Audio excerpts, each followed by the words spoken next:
Hola a todos. Este sábado 3 de agosto a las 8:30 de la noche se va a llevar a cabo el partido entre Universidad César Vallejo y Deportivo Garcilaso, correspondiente a la quinta fecha del torneo clausura de la Liga 1 de Apuesto 2024.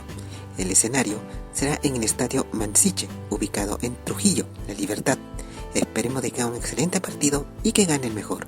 Mucha suerte para ambos equipos. Muchas gracias.